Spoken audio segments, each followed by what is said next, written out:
That's what everyone should do on Courtney. Just, that last little bit when you're going down past the hospital before you make that turn, just sprint. Wow, I am clipping that, and that's going to be the reel for this episode. Sit and kick on Courtney. That's how you win a Cocodona. Let's focus. Let's, climb up Eldon. Let's go. Let's do this. But it was just relentless. I just could not believe it. What other race or sport can you be on your phone checking in with people in the middle of it? It was just writing down some notes now that I'm a professional podcaster. My parents are so proud. Obviously. I mean, I don't know what the podcast equivalent is for Oscars and Emmys. Hello and welcome to the Free Outside Show.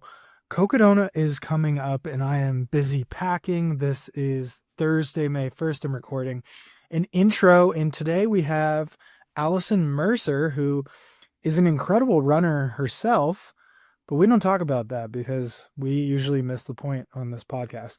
Just kidding. We have fun, but we hint at it a little bit. But she's run the world championships, has a sub 8-hour 100K. Just a really good runner. Tunnel Hill, I think she got second. I think Masters record there, U.S. Masters record for the 50 miler. She's running it again too this year against Deslin. But we dive into everything Cocodona. She crewed Whit Weisbrom to a 4th place finish in the inaugural year. So we chop that up. We talk about the field. It's a really fun, good episode. So encourage you guys to listen to it. This show and all of them are brought to you by John G. Why you should shop at John G is because their stuff is good. Their shorts have pockets and they stay up. Like when you load a water bottle in your pocket because you don't want to wear a belt, their shorts don't ride down. And if you shop there, please tell them I sent you, because then I actually can make enough money to cover the cost of this podcast. Also, I'm wearing their stuff to run Cocodona, my A race of the year, every year. So obviously it's good, because if I didn't wear it, that would be weird. I was sponsored by them. Although a lot of podcasts are sponsored by people and brands that they don't even wear. So go to johng.com, Janji, get a sun hoodie or shorts, poke around the site. There's a lot of good stuff.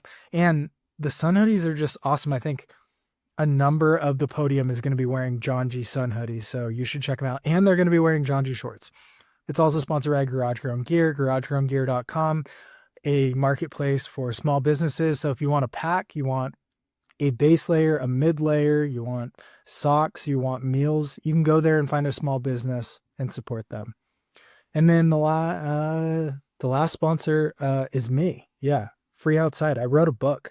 You can buy my book on Amazon. It has like over 1,000 5-star reviews, I think. 1,000 reviews at least. It averages like 4.4, 4.5 stars on the review. So buy the book. That supports me. Also, give this podcast 5 stars, whatever platform you're listening, because that really helps me out. All right, let's get into this episode with Allison Mercer. I'm going to be hopefully releasing some content during Cocodona, so keep an eye out on that. I will be running, but I will schedule it to be released on something. I'm saying it here so that I'm holding myself accountable. So I'm running this race. Send good vibes. Maybe follow on social media. It'll be there. There's a live stream. Say hi. All right, here is more Cocodona content because I know you guys love it.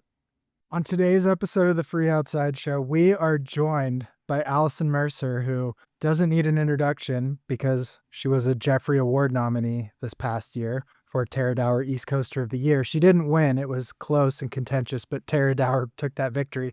But also, you played ultimate frisbee for an Ivy League school. Is this correct? That is correct. I wasn't quite the runner I was in high school, but the next best thing was ultimate frisbee. Yeah, no, that's a sport many aspire to go at least to the collegiate ranks in. Beyond that, you also have a number of great running accomplishments, from asking Joe Klecker about his pizza oven to representing the U.S. well at the 100K World Championships and crushing Tunnel Hill. But yeah, I mean, we're here to talk Cocodona, so I think we covered everything for you. You forgot crewing Whit at Cocodona the inaugural year, and heckling you through Jerome was also a career accomplishment of mine.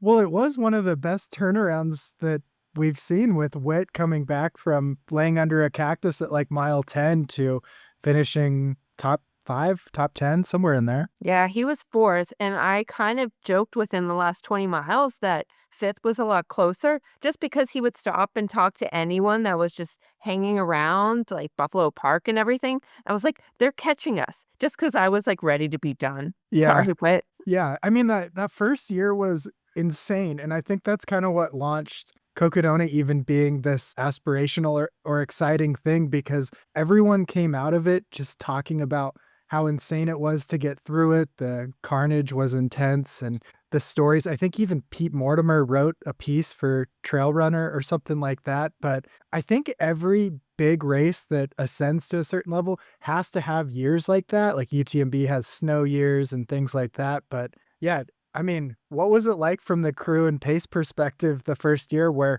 no one knew anything about what was going to happen? well, we started out thinking, oh, Witt's going to be in the lead. It will take no time for him to get to Crown King. Little did we know that they would like not have enough water. And he came in so dehydrated, and you just saw so much carnage of people already DNFing the first 50K. So we just had to like bring him back to life and just have him still going on his way and not feeling like all defeated because you're like, what's going on? Like, what just happened? And I still have, over 200 miles left to go. So we just kind of just played along. We're just like, everything's great. Even though we're just like, oh my gosh, like he was hoarse. So you're just like, all right, it's going to be a long few days, but hey, I've known Wit since elementary school, so I'm like, no big deal. We'll just hang out. It's just a fun week in Arizona. Yeah, he's so unfazed by everything too. I think he flies under the radar a lot because he doesn't seem like he's too impacted by anything. He's just going to roll with the punches and get through it no matter what. Yeah, and maybe that's just the success that he's had is being able to roll with the punches, especially, and I know in Cocodona every year it's the person that's done unsupported, self-supported FKTs, especially Arizona Trail, where you're just so used to being left to your own devices and kind of figuring it out for yourself. And I think for him having a crew, he's just like, "Oh, I actually have people like waiting on me, taking care of me," especially as we got further along. And it's just like, all right, let's keep moving. Like he's joking around and it's like, no, like that's time. Like let's keep it moving. Like let's try and get into that podium position. Yeah, it is such a crazy race because now you have to push so hard that you have to lean on your crew quite a bit. And I don't know, it's become sort of just reading and talking to Tara about her FKT on the Appalachian Trail.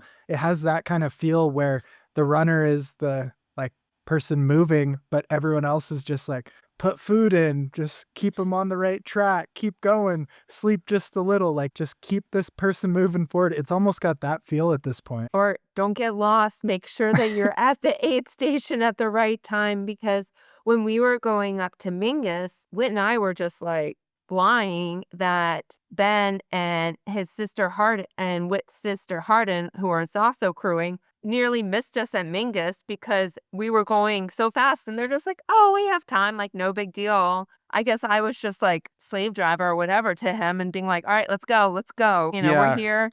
We're near to, take souls and just like keep on picking off people. Because we passed like 20 people going up to Mingus like alone. It was just insane. And Ben was just like, what did you do? Like, what just happened? Yeah. So it was The it was first great, and it was Yeah, in just the a good first boost. year, it's so crazy that they not only launched a 250-mile race, but they also decided to do a live stream at the same time. It's like they threw everything they were ever gonna throw at Cocodona in the inaugural year. That's the one thing that rises above all else in my mind of Jamil is like, this is my vision for it. And the first year before ever having put on a 250, we're going to do all of it. All our commentators are just going to live in the studio. We don't know how much water runners should carry. We don't know anything. Like, let's just see what happens. And also, it's just like I was like, how did he find this like random like cattle crossing and place to like cut across so you can connect Mingus to Jerome to Sedona? I'm like, how did you just go on like Google Maps like forever or like Gaia to like figure out like how to connect it. And it actually was like a place you could pass. I mean, some of the places I was like, "Ugh," especially coming down off Jerome. I was like, What? Where did this come from?" But leave it to Jamil. I mean, it was great. And I mean, and it's sure it's a great experience for you to say, yes, I went all the way from Phoenix to Flagstaff on foot. I mean, of course, you've done it, several times with Arizona Trail for it to be a race and like anyone saying, "Oh yeah, no big deal." Yeah, it's wild too, the route, like, especially that descent from Jerome, there's, like, glass on the ground. We set off an alarm. It's like I guess he went up to people that live there, maybe, like, knocked on doors, like, "Can we have a race through your yard?" Because Fain Ranch area is private too, I think. It's really amazing. I think that's one thing that's lost in all the current coverage in it blowing up is how far they had to go just to get these things to connect because yeah, it's not like just taking the Arizona Trail or something like that. It's above and beyond. Yeah, that reminds me, I slipped on part of that part in Jerome and I almost like got like a glass like on my butt. So yeah, it was just like the weirdest. I was like, all right, that's the last thing needs to happen during the race is me to be a liability to Wit and just be like, "Sorry, I have glass in my ass right now, like, I can't go anymore. No, you're on your own for the next 100 miles." But Yeah. it was still so cool, like, the views and even, like, Jerome, like, I know that was, like, the more, like, taboo thing, like, you had to be quiet, they were telling us to whisper, like, don't even mention it on social media, and it was just, like, so breathtaking taking the views and when we were waiting for Wit to come across. Yeah. Yeah, I think it's also just wild how far it's come from Jerome being the sensitive permit spot to now they're embracing it and or at least to another level of the town kind of loves it. Yeah, it's just I don't know, the race has come so far in only like 5 years and it's been interesting to have done it every year and just see in the last couple of years media and films and stuff really jump on board because it's just risen so quickly and I think people forget that inaugural year was insane. It was my first ultra over a 50K that I'd ever done organized. So I didn't know what to expect, but I can't imagine people who'd done an organized 200 before showing up at that because it was just like the most insane first 50K you'll ever do in your life of climb uphill. We don't know how much water you should carry. Good luck. And well, hopefully you'll make it through. I remember seeing a guy with alpha flies on at the start line, and I'm just like, "What is he doing?" I don't think he lasted much past Crown King either, but it was just interesting to see how people, like, were preparing for it or not preparing for it and seeing who kind of made it through and who you saw as we progressed around. Yeah, totally. Okay, from your perspective now, I'm curious. I'm obviously in the 200 scene, at least the Cocodona side of it, but what from a real runner like you with a sub 8 hour 100K and really quick, what do you think of the 200s? Is it like a gimmicky thing where if you're just fit or an athlete but not a great runner, you do them? Or is it becoming more of a real race type of thing with competition? I just think it helps get people into the sport, and it's like the live streams and everything is people shows there's no limits to what you can do, and I think being a part of FKT and working for FKT, I see that on a daily basis, so seeing things like Cocodona and being able to tune in and check it out, it's just great to be a fan, like, I would say, first and foremost, I'm a fan of the sport. Doesn't matter whether it's roads, track, or trail. It's just cool to see people, it doesn't matter who you are. You have like Gene Dykes going out at Arizona 300, or people like you that are seasoned vets that are all doing the same thing and going after the same goals. Yeah, it's really interesting too because now they've added the other distances and Sedona Canyons, it's like the most comfortable way to do 100. Like a thru hiker can just go at thru hiking pace and get a 100-mile belt buckle. I think that aspect is pretty cool how it'll progress too of like someone who doesn't think they're quite fast enough to do a traditional 100 because the cutoff just how it's set up, it's so much more relaxed of if you can do 45 to 50 miles a day, you can do most of the distances at Cocodona. And I think that's going to be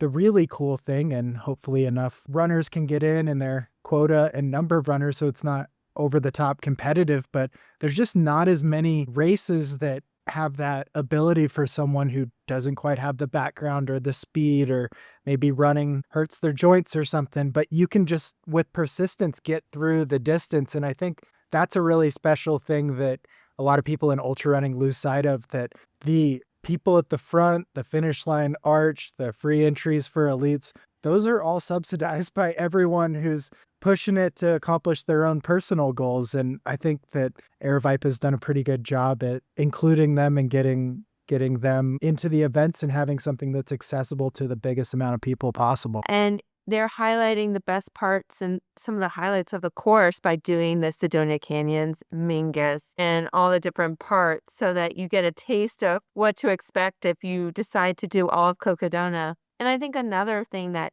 Jamil does wonderful in Aravaipa as a whole is a lot of the volunteers get race credits so that they can do Cocodona themselves. Because I know it's no easy feat to not only train for it, but also paying for it. So it gives other people opportunities, which I think is so huge. And I think for any race, volunteering should be mandatory so people get an Mhm. appreciation for what race directors go through. Yeah, and even on a bigger level, like in the FKT world, I know can't really make things mandatory, but the most fun I've had is on trail crews, and especially in Montana here, our mountain bike community is more organized than our running community with volunteering, but just like building trails and bridges with that community it's really fun because you just realize that you don't care about so many other aspects of life. You just have this common interest that you want to improve of access and just the outdoors and the ability for people to use it. And I would encourage anyone to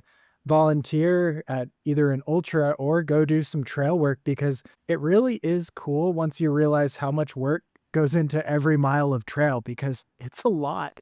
Yes. And such an appreciation for what they do. I think that's just a customer service job in general. Like for me, answering all the questions for FKT, like any person that I talk to or interact with and they're providing a service, I'm extra courteous because I'm like, you know what? I feel you. Like people, everyone has a bad day or whatever, but you just have to have some grace and some compassion with people. Or, if you're at an aid station and you're in a low patch, like, you know what, there's a volunteer here that is literally volunteering probably from, 2 a.m. to Yeah. 2 p.m. So, what they sacrificing? So it's just Yeah, and appreciation. when you do volunteer at an aid station, especially those overnights, Oh it's really God. cool to have that ability to impact someone's life so much. I don't think there's very many aspects or ways in the world that you can have such an impact on someone's mood, emotions, and just like frame of reference or life in general. Of someone's doing really bad, you grab them a blanket, some hot food, and something, and then like 30 minutes later, you might have turned around everything, their race, and they can finish. It's really one of the amazing things where you see someone push so hard and you get to be a part of them getting their goal and really supporting them get to the end. And so I think just even beyond volunteers impacting a race and helping out, it's really gratifying personally when you get to have an impact like that on someone too. Oh, 100%. Either volunteering or even, like, pacing, like, going back to WIT. I know during I think I forget which part it was going to, but I know it's not part of the course anymore, and it was, like, fully exposed. It was, like, 100 degrees, and him and Ben didn't have any water, and they were literally just losing their minds where they each had DJ names. Ben was Ice Pronto, and I forget what Wit's name was, and they were just shouting at people. The people weren't there, and it was just some way to pass the time and not think about, like, how just, drained they were and, like, just to keep moving. Like, I don't know, have you paced a lot of people in races and just kind Yeah, of a ton of pacing. done And it's so anything? fun. You just don't know what route you're gonna like, you show up to pace or you're there, and you don't know how the section or the race in general is gonna go, especially 200, so you're kind of prepared for everything, and it's like, We might be talking the whole time. We might not be talking at all. And the most fun or wild is when you're like a mile or two from an aid station. It's like 2 a.m. and you're convincing the runner that everything will be better if they just wait till the aid station to sleep or something too. So you're trying to pull out all your best stories of your whole life. You're pulling out everything possible. It's yeah. Pacing is such an interesting thing because you just never know how it's going to go. You see the highs and the lows of life exaggerated so drastically. But one thing in Cocodona 2022, me and my pacer, we gave all the runners that we could think of in the field and around us trail names. So that was one thing that we did out there. Oh my gosh. 'Cause We'd did heard you that, have pacers the first year? I had one pacer, so Bryce Brooks. I wasn't gonna have any career pacers, and then I showed up, and about 12 hours in, I texted him to come out and pace because I knew it was gonna be a little more than just a through hiker and FKT, and I realized I had no idea what I was doing. I had no drop bags, but his house had just burned down actually, so Oh, it wow. was like kind of the wildest first year, but made it work. He paced me for like 70 miles and then he had to hitchhike back to his car. So that's how organized we were. Hey, you made it work. And didn't you call into the live stream too? I think that was what was crazy is the amount of reception you had the whole time. Yeah. Well, a few spots, like Crown King, you didn't. But like all of a sudden we're watching live stream and we're like, how is Jeff like walking, like staying focused and on the live stream and like able just to be conscious right now? Yeah, it's my FKT or through hiker brain kicked in of like, I am so tired. I don't have any pacers. No one's around me. What are the tools that I have? And it's like, I have a number to call into the live stream. Why don't I do that? And they can be like my pacers here. So I called in and just had a chat with them and they kept me sane and lucid, just marching on. It was Rob, Ricardo, and Matt Feldake that year, just at 2 a.m. and just was chatting with them for a couple hours. I mean, I think you set a trend because then, like, Kevin Goldberg started coming in the live stream, and it was just wild. But that was the other thing about the live stream, like, Whit's mom was, like, in the chat, Ben's mom was in the chat, like, literally everyone was just, like, chatting it up, like,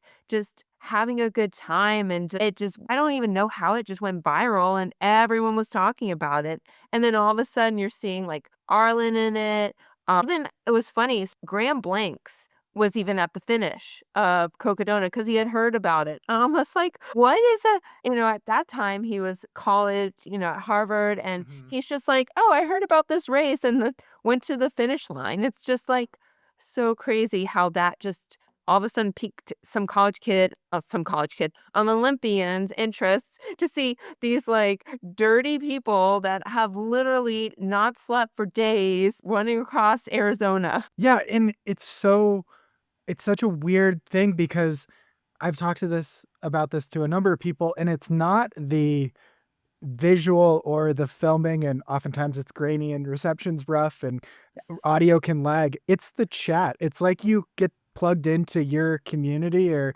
your people or the people that support those that enjoy this sport or something. It's just this one time a year where you get 5+ days to just bounce and talk to all the people of from pros in the sport to just people's moms. And I think that's what makes it so fun for everyone is it's sort of like March Madness where you get those 2 days where it's just something's always happening and live sports is really the only thing that's live appointment viewing anymore. And you just get that with your niche community that makes it so special. And I don't think even say Javelina or other races that they have the same thing because over Cocodona, you get to know people over multiple days, whether they're people in the chat, whether they're the commentators, whether they're the runners. You just build this relationship with the race over time that makes it special. And I think it does take time that other races just end too quickly to get that same feeling. Yeah, and it tells people's stories, like you said, that don't always get featured. Like you have the mid and back of the pack that they kind of let in their story unfold where it's the chat where they're like, "Oh, this is so and so's wife, mother, grandmother, cousin," and they're like, "This is their first time doing the race," or "This is their, the birthday and this is how they're celebrating," or they're doing their anniversary, and it's like, wow, it's one way to spend it, and it's so cool. It gives that human effect, like, yes, like, this year, you have people like Courtney that just don't even seem human, but then you also have the other people in there that are just like, "Hey, I saw it last year on the live stream because I think it sold out, like, a day after it went on sale, like, a day after the race. So you're just like the anticipation and the excitement that people have about it. Yeah, and it's the only place that I know of, or at least sport, where from the chat, the commentators covering the event will pick up things from the chat and mention them live on the broadcast. Can you imagine watching an NBA game and you say something about LeBron and then like Reggie Miller says your comment about LeBron? It's amazing the interaction that you feel like as a fan or a spectator, you actually have an impact on the race and the coverage going on. It's really cool how they incorporate that. Your voice is definitely heard. I think it's just, the announcers are just so tired and, they just are pulling strings where they're just asking the chat for some content or ideas. Like they talked about the blimp cam coming up, trying to think of what else like was talked about. So it's just anything just to stir discussion in between the next camera because obviously they're on for a long time. I know they're breaking it up a little bit this year because I just felt their pain, and I remember, Yeah. was it 2 years ago, Matt was going on early because Josh was about to finish, and I was like, "Let me go on. Let me help him. Let me give some banter," because I had been talking to Yeah. Josh and his crew. Because Josh was like, "What am I doing?" The same kind of feeling you had of, "I'm used to doing this stuff by myself, but I have Yeah. people, I have pacers, I have like food at every place, like every 5-10 miles. What is this life?" Totally. Yeah. I mean, they should find if they have like a Guinness World Record or something for the amount of coverage they've done for this event. It's got to be up there or something. I mean, no race should have any excuse not to be able to have coverage with some of the places that they're able to film. So I give a hat tip to Jamil and the Air Viper crew on being able to do all the coverage. I know other races have had some issues, but they always deliver. So no pressure for next week. Yeah, exactly.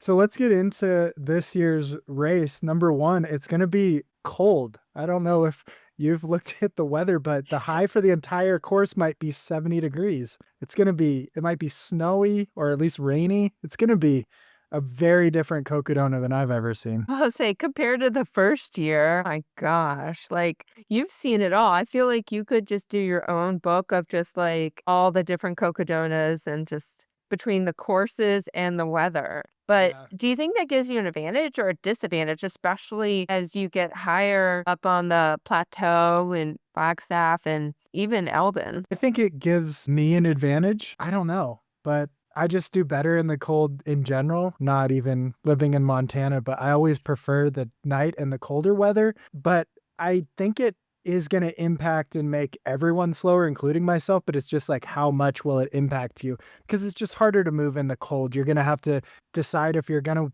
wear pants, or the fact that you only see your crew one time until mile 77, basically. That means you're going to be in low 30s without crew access. So when you're leaving Crown King at 1 p.m. or so, if you're in the front, you're going to have to make pretty big decisions on what you're going to want to be wearing that evening in the Bradshaws. So I think it presents a lot more logistical challenges than just simply deciding how much water capacity to carry. Do you think it gives you an advantage because once again, you're used to it between doing Cocodona and FKTs, especially self-supported, where it doesn't bother you, it doesn't really phase you, where you're just like, "Nah, I'm by myself more. It's not a big deal." Yeah, I do think that for, let's say, 6 months, most people have trained with the thought that it's going to be very hot and it's hard, especially runners. A lot of them are very type A, follow a regimented schedule and heat training and stuff. That I think my personality is very much like, oh, cool, it's different. I get to engage my brain and solve this puzzle kind of last minute with a few days to go to the race. I think that's good for me. I think it's going to be hard for a lot of people to just figure out, what do I even need to wear when I'm at 6,000 feet? It's 30 degrees, it's overnight, and I have 30 miles until I see my crew. I think I think the mental side is going to impact people a lot more than just the cold. But like Arastra Creek, mile 53-ish, I bet there's going to be a lot of people just sitting around the fire trying to get warm, because that's where it's been 16 miles since you saw your crew at Crown King, and it's over 20 miles until you see them again. And I think that's when it's like, okay, this is going to be cold out here. And I would encourage anyone listening, use that emergency blanket. They make you carry it for a reason. If you are cold, you can just wrap up in that thing. It blocks the wind, it keeps some heat in. I've used it multiple times in my life. It's kind of interesting. Do you think also the people that are used to moving faster have to realize you're not going to be moving as fast? Like, you're not going to be doing this in 48 hours. I mean, you could. I don't think it would end well, but, I think that's the anticipation where you're used to, going at a certain speed and having a certain expectation. I don't know. Yeah. It's always tricky because there's that, like, ideal running weather is like 50 degrees or something. So we're well below that. And so I think there's a lot of unforeseen issues with that, especially just tighter muscles, maybe even more likely to cramp too if they're getting tighter. So the physical issues, and then just also mental. And if your plan is to take dirt naps, it's a lot harder to take a dirt nap when it's 30 degrees versus 50 degrees. Yeah, I haven't thought that's what my whole drive down is going to be, to think through all these aspects. But yeah, these are good points. I'm really curious. I think depending on if it rains or not, it could be one of those things that helps some runners and hurts others. But yeah, we'll see overall, because the heat always beats me up. So I'm kind of excited to not have to think about the heat. Yeah, but you also still have to worry about hydration, given that you're in the desert some. And I think colder weather, people forget, and that's when they can get behind and kind of have a lot of regrets. Yeah. Yeah, it's the hardest thing to manage both salt and hydration in the colder weather, because most of your calculations or figuring out how much you need is based on just hydrating and taking in salt through your water and stuff. So yeah, I think it's just going to change everything. It's harder to eat as well. Yeah, I don't know. Yeah, So how you're many making carbs me. are you going to take an hour? How many carbs an hour? Yeah. Yeah, I'm thinking, what does David Roach do? I'm going to double that. So I'm thinking 280 carbs an hour. Do you think that Nice. sounds right? Totally. Yeah, I don't even know. I think I'm just going to have to drink olive oil. I don't think I can afford that many carbs. You do the opposite. Just go into ketosis like immediately. Yeah. Well, it is interesting. We have Mike McKnight, who's done Yeah. a 0-calorie 100-miler, I believe. And then you have other high carb people. So everything in between, I guess. God, I feel bad for those aid station people. They're gonna be like, "So do you have any keto or do you have any super carb?" Like, I wonder if if Patty Jamil's mom is like going to Costco going, "All right, I need this and this and this. And oh, yeah, can we get some more, ketones? And oh, yeah, we may need this vegan and this like just all carb, like super carb, whatever." I don't even know. Like, bless them, because they always have some options. It would be amazing if they released some of the dietary things that they get when you sign up. There's like the line you can fill out, like any special dietary things. I'd love for them to just anonymously release some of the funniest things that they've gotten over the years, because I think there's real allergies, but then there's, which they're looking for, and then there's like very out there things that I'm sure people request. Psh, how do you even keep a straight face with some of the requests they probably get? And they're just like, you think we can afford that for, 2,000 people or however many throughout all the races and trying to keep track? But, I mean, that's, I guess, why you have drop bags. Yeah, I'd like sodium bicarbonate at every single aid station. So Oh that's going to gosh. be like $30 a runner at least. Yeah, I hope you have the porta potties to accommodate it. Yeah, exactly. All right, Oh, let's dive a little deeper in. So first, I think the biggest topic is the Courtney effect on this race, and we can also throw Cam Hanes because he has a few million followers. Do you think this is going to become this influencer just proving grounds? We can start with Cam Hanes. I mean, Courtney's a actual best of all time athlete, but it is becoming like, I don't know, you get these big names that come and show up like Cam Hanes, and I think I don't know. It's just a very visible way to do a race, I guess. So, first of all, why do you think Courtney decided to do Cocodona? I mean, we became best friends. She doesn't know it. We became friends the first year when she was pacing and crewing Maggie Gooderall. Like, she laughed at my jokes. I had some really good dad jokes. So, obviously, I probably was like the catalyst. She was like, it's a great time. Like, everyone's telling jokes. But Hold on. Hold on. We're both the catalyst because she laughed at my jokes when she was pacing Jamil and she loved it as well. So she thought my jokes were hilarious. And I told her I was going to go after the John Muir Trail record. And she said she was really stoked to follow along. So I'd say,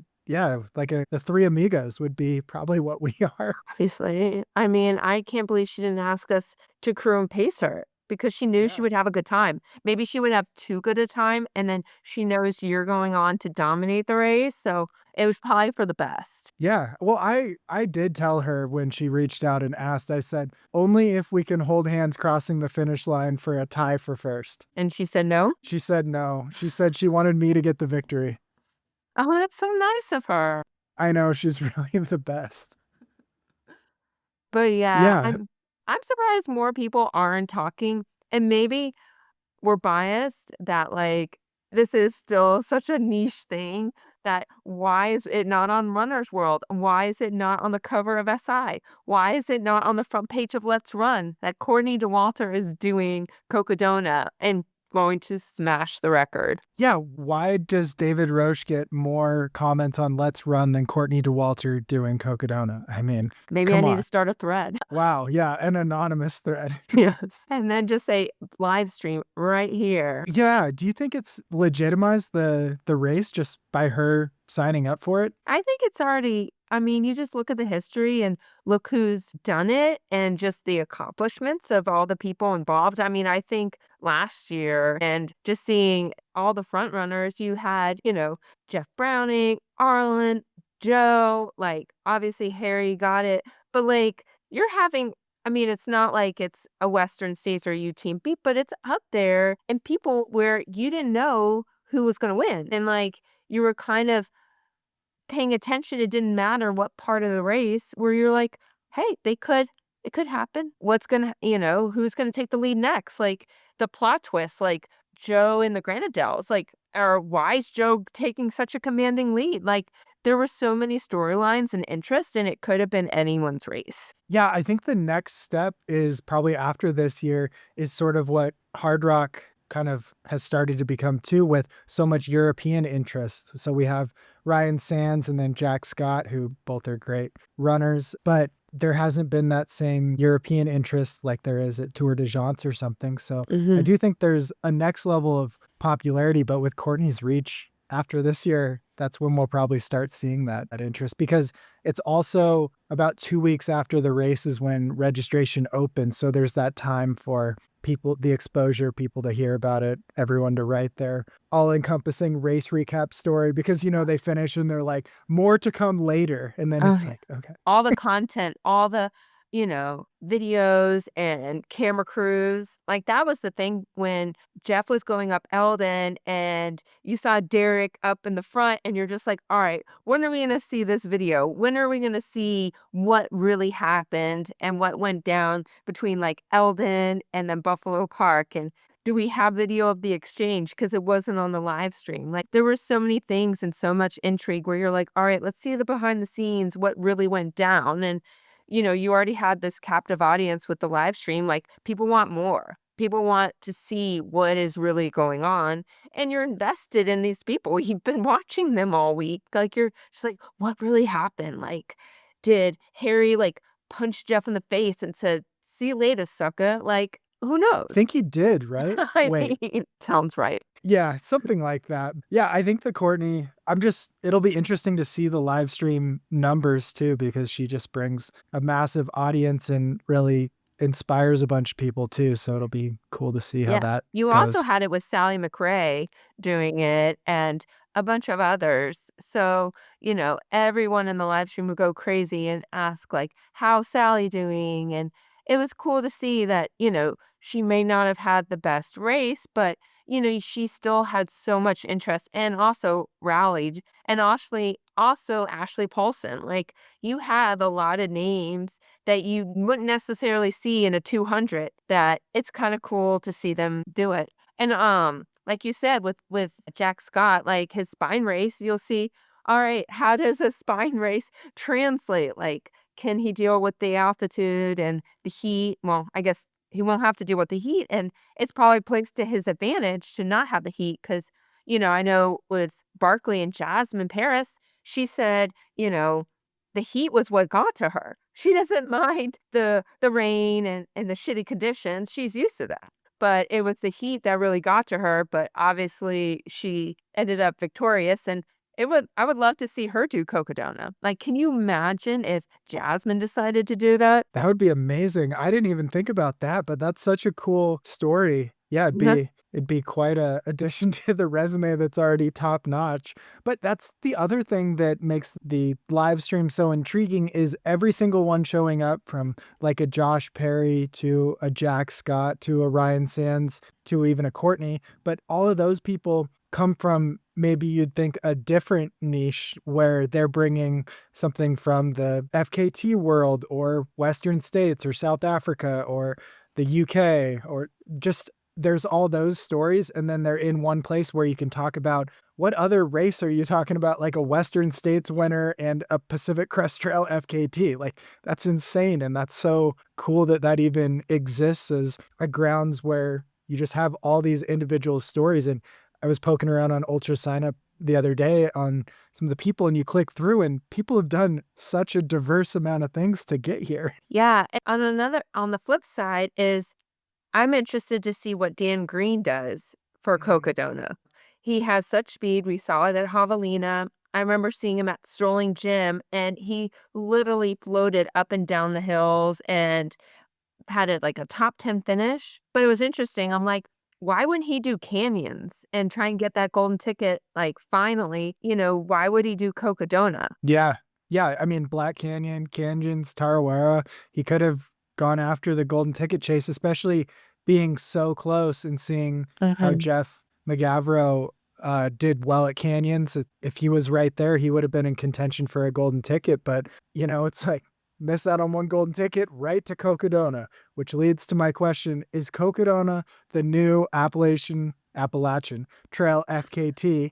Because it's like later in your career, if you're a top tier runner, do you just go after it? And or like even the PCT, it's like Timothy Olson goes Mhm. after it kind of as a last effort. Carl Meltzer, Scott Jurek. It's So kind of interesting. Tara Dower kind of shifts out a little bit. So, yeah, that is the caveat. If you come from the trail world, I don't think it counts the same. But if you're in the ultra running world and you move into FKTs, that feels like your last shot, your renaissance moment, your let's make some content. I don't know. Yeah, it seems like as people like I think next year, and I did hear some rumors that Scott Jurek was thinking about it this year. So I think next Ooh. year we're gonna get him in it. Oh, that would go wild. I think your boy Scott Jurek would go crazy for it. I hope he's, like, in the live chat, like, posting memes, like, giving them content because that's all we need. Honestly, that's what we need in the world right now. Yeah. So let's come up with some of the people we would want to see in it in the future. So for Mhm. sure, Scott Jurek and Carl Meltzer. We'll start with them. That'd be fun if they jumped in it. Yeah, I mean, you have Andy Jones Wilkins in the Hmm. race this year. That's incredible. I mean, for what he's gone through in his history and hip replacement to be you know, in the field is incredible. I'm also excited to see Corey. I mean, how many people did a 200 miler as a prep for a 250-mile race? I Like, found two others actually. oh god. This world is insane. People train for 200s by doing 200s. Wait, who else did a 200 miler? Well, I'd have to look them up, but someone else did Southern States, I think, and then something earlier this year. There's a couple of them now, but yeah, it's pretty insane.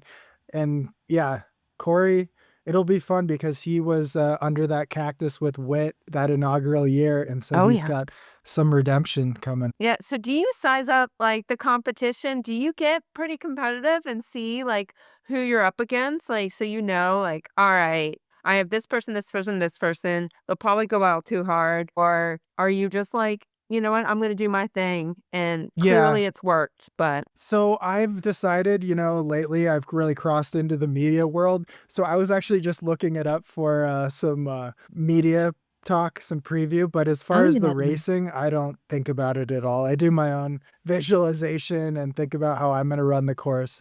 But yeah, it was just writing down some notes, having an idea of what's going on now that I'm a professional podcaster. My parents are so proud. Obviously. I mean, I don't know what the podcast equivalent is for Oscars and Emmys, but obviously you probably have, a whole like, I can't believe you already don't have a shelf, like, behind you with awards. But yeah, it's over there, but it has my Jeffrey on it, and yeah, Clearly. yeah. But back to your I question don't. about, who I wanna see, honestly, I would love to see John Kelly. Yeah, that would be exciting. Mhm. I mean, he's a little busy right now, he's gonna start the AT in 3 weeks, speaking of AT, but I mean, I wouldn't say he's past it, but I guess he's on the latter stages of his career, but I hope he tears up the AT. It will be a lot of fun to follow, but I wanna see him do Cocodona. Yeah. I think who's at the right stage in their career would be Dylan Bowman. I think Mm. it's his time to jump into a 250. And I think Tara, obviously, I mean, is Yeah. there anything Tara can't do? So, yeah, that's interesting because she can do everything and seemingly very good at every ultra distance. She's going to run into this problem of how do I fit everything I want to do into a schedule, which is an awesome problem to have. But this year it was like, well, I can't do Western states, but I still want to do Lake Sonoma some years, so I'll fit that in. It's pretty awesome of like the ability to jump in all those things and continue ascending and still fitting in through hiking or FKTs too. Yeah, because Yeah, she's it's gonna gotta do be the a long frenetic trail life. next after Western. Yeah, the typical feeding grounds from straight from Western into the long trail. It's perfect training. Totally. Isn't that what Yeah. you would recommend if you were Yeah, her I would coach? say similar footing, similar style, similar terrain. Just about everything crosses over perfectly. Mm. But yeah, the long trail, that is next level. That's the one I want to just go through hike and just enjoy because it is so hard. Yeah, speaking of long trail, someone I can't wait for them to do Cocodona is Will Peterson. Yeah. I thought he was going to do it this year or one of these years, but I think maybe not. next year, I think he's doing tour this year. Okay. Yeah, he'd be good. Man, trying to think who else. Maybe Jared Campbell would be pretty fun to see out there. Mm-mm. I bet he'd be great. Like anyone in that Barkley circle, I Oh, yeah. think could do just really well. Or in the FKTs, Nick Fowler would be fun to see try it. Yeah, I don't think he know. Yeah, I can't say too much. I know things, but Yeah, I about to say he has other things on his mind going yeah, on, and I think he would just need, like, a camera following him, yeah, just his photos and everything during PCT and just randomly, like, I just love Nick. He's such a good personality, good person, that it would just be a fun follow. Like, it's someone you can't help but root for. yeah. You'd need to take his phone away and have his pacer do all the phone work because he gets lost all the time. He takes a ton of photos. He makes weird videos. He's a great friend, but it's like he gets distracted by his phone sometimes. Well, that's what happened with Wit. Like, I couldn't believe it. Like, I am a huge klutz. Like, I don't know if you can see, but I got a bruise just from my like, and this is a roads, and I like totally fell. Wit was on his phone literally the whole time at Cocodona, and I started calling him a millennial to get off his phone because, like, obviously with the live stream and everything, the his phone was like blowing up.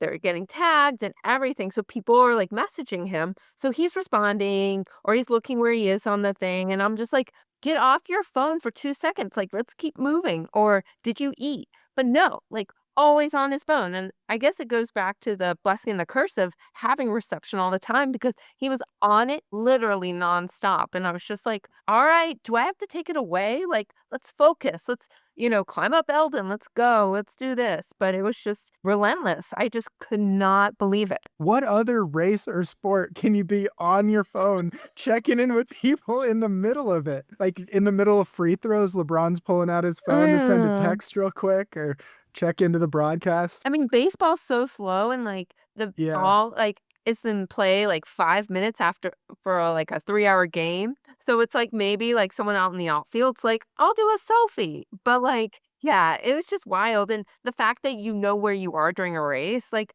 I can't imagine, like, in a 5K or imagine, like, Noah Lyles during, like, the 100-meter dash, like, going, "Oh, wait, hold on, let me check my phone." Like, I mean, he pulls out Yuki cards, but I think that's the extent of it. Yeah, it would be insane to check your position, like in the steeplechase might be the right duration Oh, where it's God. like even glancing up at the Jumbotron or something in the Mhm. Olympics during the steeplechase would be insane. Nevertheless, log on to the live tracking or something. Maybe Jakob Ingebrigtsen, like, will stare at the Jumbotron and just be like, "Yep." Like, I Well, don't yeah, know. that's what he did to lose the gold medal. Clearly, I mean, you're welcome, Cole Hawker. He was Yeah, like, it's "I'll distract the millennial with, like, a selfie or something." yeah, we'd love to see Jakob, try Cocodona 250. Who knows how he'd do out there? Oh my gosh, I think that would be amazing. Or Kipchoge. That would be really good. Maybe Des, we could get her into it. I Trail mean, runner now. maybe we'll just maybe Joe is now, like, the pipeline, like, the western states to Cocodona. Okay, Jamil has to hire Joe to be the Cocodona ambassador and just get, like, all the bigger names into the Cocodona pipeline. Wow. Obviously, that's the way I think Joe is the way to go. Me too. Yeah, he's got the connections, he crosses over. Mhm. Brooks is a great place to start. Yeah, I think Friendly, unassuming, and then all of a sudden just sneaks it right in and up, lo and behold, she's yeah. going straight from Boston to Cocodona. Yeah, we'll see Des going for an FKT this year, like, unsupported or something. Yeah. Yeah. Tara better Okay. watch out. Next, she's gonna be doing the AT. Yeah, wow, that would be quite a change in career trajectory. All right, let's dive in. How do we think it's gonna go this year? What do you think? I mean, let's be honest, it's Courtney's to lose. Big time. Yeah, I don't think anyone's even in the same stratosphere as Courtney. It's unbelievable. It's just her recovery. I mean, it'll be interesting. I mean, she's used to it. It's not like she Mhm. doesn't have a history of 200s. Yeah, and even the year a couple years ago where she did was it Western Hard Rock UTMB? That's, like, the greatest year male, female ultra runner of all time. Like, I don't know how you could ever argue with those 3 in a row. That's just incredible. 3 totally different races. Oh, yeah, and it was just, like, the recovery, it's like, "Oh, she's back at it." Like, I think that's what's interesting, like, I wanna know what her training is. Like, can she just go on Strava just, like, for a month? Like, maybe a week? I just wanna see what a training day in the life is of Courtney. What really goes in? What's her recovery routine? How many carbs per hour she's taking? Like, Mhm. what is the method to her madness? Like, please, like, Sunto, Strava, pay the woman millions of dollars so we can see what's really going down. If she had one of those training blogs, that would be amazing. Like, Jeff Rose had Oh, one, yes. Or she would do an AJW had Anton one. blog, like, An just work Anton one, yeah. or Like Training Peaks. her song lyrics that she's really into, yeah, music, poetry. If she went full Anton, that would be so cool. Let's just do a throwback, you know? Why don't you just start one and pretend to be Courtney and just really throw people off? Yes. Courtney Dauwalter. Yeah, yeah, that's it. But So, yeah, so Courtney's, probably gonna blow everyone away. We'll see. I think it's gonna be interesting because she's gonna dictate both races, is how I feel about it, at least. Of the men, none of us in it are gonna feel self-confident enough to run our own race from the start. We'll probably be just hanging with Courtney. do you think that's the other thing? Do you think people are just gonna slow up and just go Courtney's pace so they can just run with Courtney? That is That's interesting. I know a lot of the women, the front runners for the women's field, are really competitive and as they should be and confident going in that I think they'll just run their own race with this. I mean, it really is kind of at this point in her career, a once in a lifetime shot of beating Courtney at something that I think for a lot of them, this will be the put everything on the table, be a little bit risky with it. And I think that's going to probably not work out great for a lot of them. But I mean, kudos for going for it. How many chances do you have to Right. beat the greatest of all time? But I think maybe on the men's side, there might be some running with her. I don't know. It might be weird, even. It might even be like a UTMB feel going into each of the towns where people are out lining the streets because she's running through. It could totally change every perception I have of the race the last 4 years. And this year it might be a whole next level. People just being like, oh, having signs like Courtney, Totally. I like think we're why going to not? be there. Yeah. But not in Jerome. Well, I guess Jerome can do it now.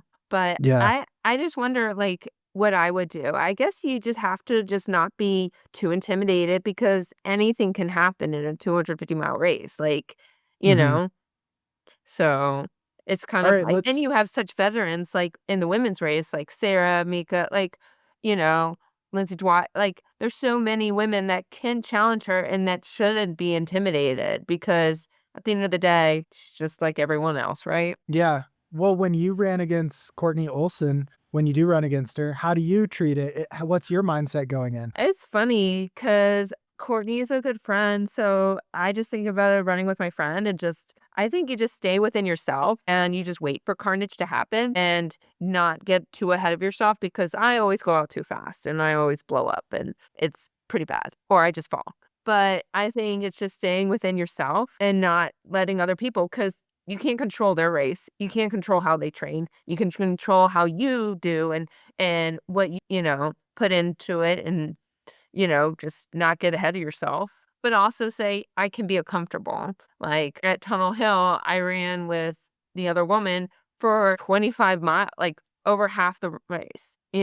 So it's like you just make the most of it. It helps pass the time because you have Yeah. someone there. So you're not like, all right, I was only a mile. Wait, I have 35 to go. It's like, no, you're just in the heart of battle. So Do you play yeah. mind games when you're I did, and Yeah. it was funny because I just kept on drinking, and Polina was just like, "You didn't stop eating and drinking. Like, how did you not stop to use the bathroom?" And I think you're just so distracted by everything, and I didn't let her make a move, which I should have. And she's a lot smaller than me, so I ended up blocking a lot of the wind, which I'm like, now I know. But I should have let her do some of the leading and then just like sit and kick on her.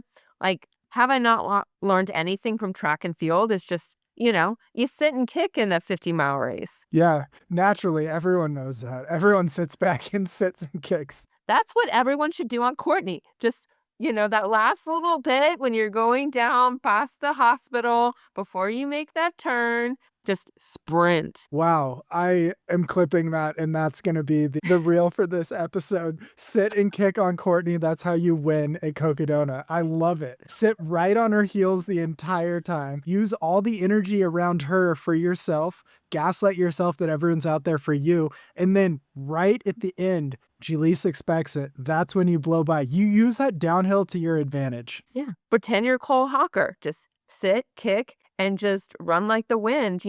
Courtney's your Yeah. rabbit. Like, that's all she is. Like, bona fide pacer. Thanks, Courtney. Thanks for your service. Bye. Everyone's homework is to watch Cole Hawker's kick and just get inspired, and that's what you're gonna do. That'd be an amazing strategy.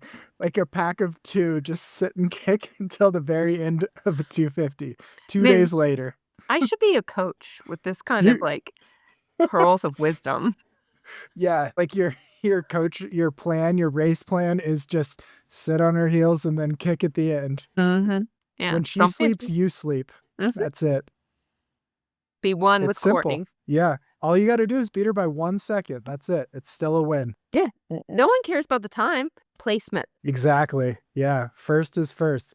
How do you think the men's field's gonna shake out? Gosh, it's just so hard to tell because everyone's coming in. I mean, besides you, like present company excluded, obviously. Yeah, take me out.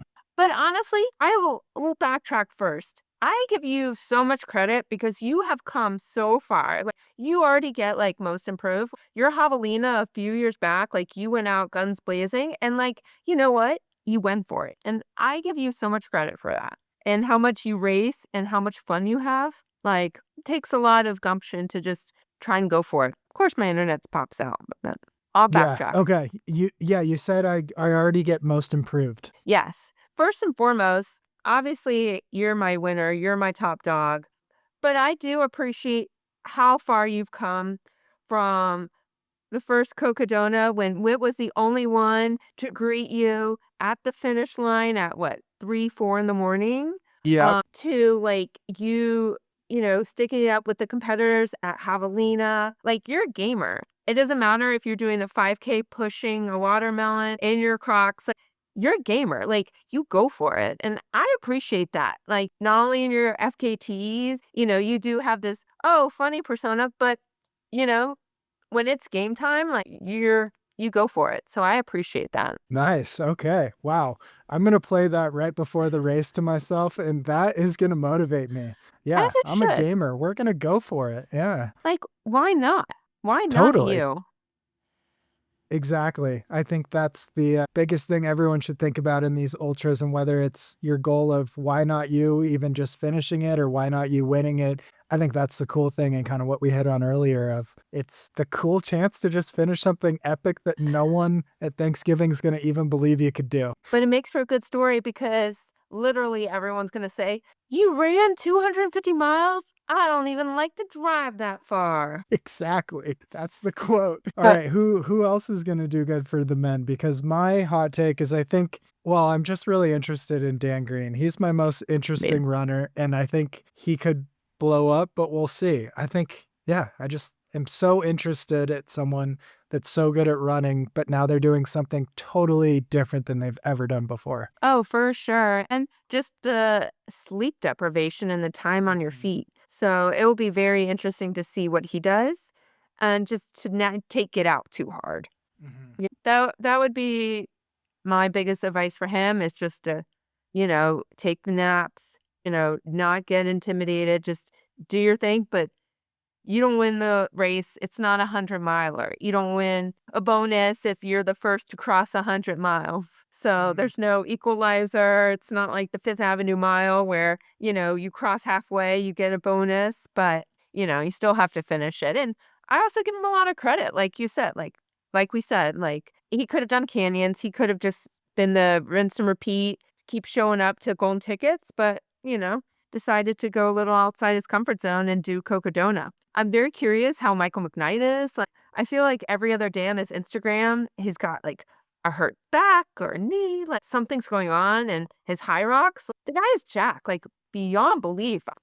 Props, but Yeah. I don't know how he's gonna hold up. But you never can discount him. Like, he was in 60th and then ended up winning. Like, Yeah.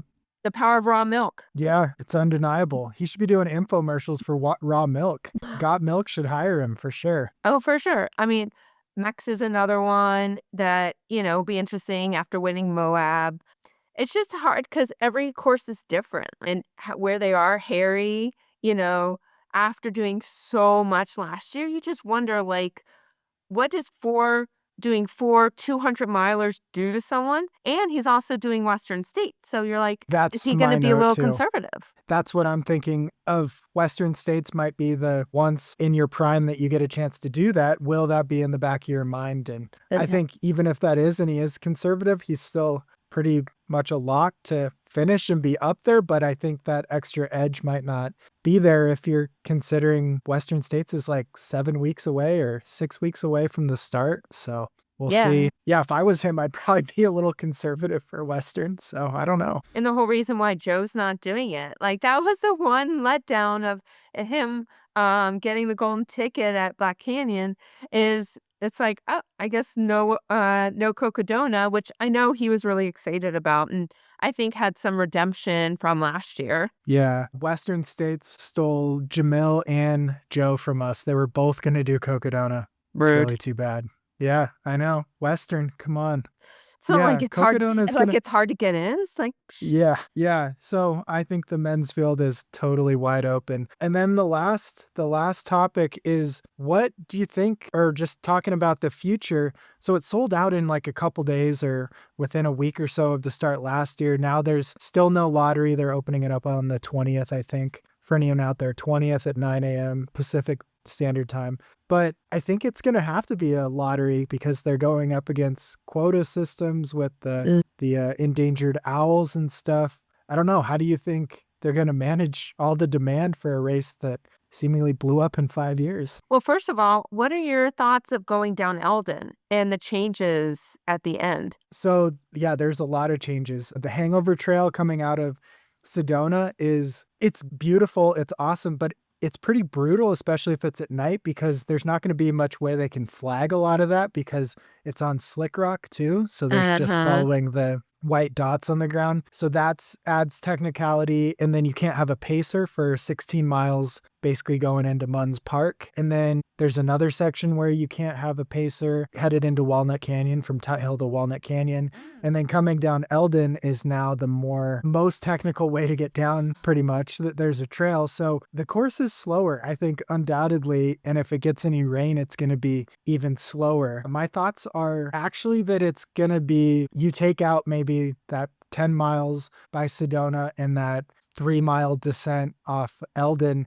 There's not much ability to make up too much time there because if someone's walking versus running, it's maybe a couple minutes a mile because it's such a technical descent at the end of the race that I think it just makes the race almost shorter to make up ground. Is you can't really charge down that really technical No. descent where before on the road, you could probably make up 5 minutes a mile if you're running harder and the person in front of you is running slower, but it's going to be a pretty big equalizer at the end of the race. It's going to be harder to catch someone on that descent because before it was 10 miles of the most runnable grade you have for the entire race. And now that's gone. And it was like impossible. Even it was during the daylight when we were going up Eldon, and I still got lost. I mean, that doesn't say much, but it was hard to navigate. I can only imagine going down at night. And if it's raining or something, like that's just going to be a mess. Yeah, I scouted it a month ago and it was like, oh my gosh, I'm fresh and this is awful. So we're going to see. And the climb up it is longer and more gradual. So yeah, I don't know. The course has changed pretty dramatically. I don't think people have talked about it quite so much. And the pacerless sections are pretty huge. That Tut Hill to Walnut is where a lot of people kind of lose their minds too. Pretty hard section. Oh, yeah. Where you're just under the trees and nothing changes and So when you you're can't get a tired, pacer there now? You used to you be able can't, no. to. So I think in order to let more people in the race, they had to not allow pacers because the endangered owls in the area, the Forest Service wouldn't let them have more runners going through. So yeah, that could be crazy. People could lose a couple hours in there if they lose their minds, have to take a nap, can't stay motivated. So that's a tricky one. You got to load up on your ketones before that guy. Clarity, just sleep Yeah. now, lose your Yeah, mind later. do all your sleeping, carb load and ketone load. I think that's what they say you're supposed to do. Why not? Best Start of both eating worlds. eat baking soda too, all the things you're supposed to do. See, this is why you're a coach. Yeah, exactly. I've got a great plan for everyone running it in place. And, every night we FaceTime and we just cheers ketones to each other. So it's great. How is this podcast not sponsored? I mean, I did give a Jeffrey Influencer of the Year was to ketone ambassadors. So that was pretty good. Yeah. And what do you have to show for it? Nothing. Rude. No, not even a case of ketones, which I could sell on the black market for a lot. But yeah. All right. Any closing thoughts on Cocodona this year? I wish you and everyone the best of luck. I'll be following along. Sorry work. Won't be doing anything. It is just like March Madness. I will be tuning into live stream on Twitter, seeing what's going on, heckling in the chat, probably looking up some obscure stat, trying to rival Liam of who knows more. And I love that it's always some unknown FKTer that comes out of the woodworks. And I'm always like, yes, let's show it. Like, it's not your pro. It's not the well-known. It's always the, person. And I'm like, have they done an FKT like Harry? Like FKT? It's like every year. Even like Versteeg. Like, I don't think anyone knew who Versteeg was. And I was like, Arizona Trail, what's up? Like, yep. Friends with Jamil. Come on.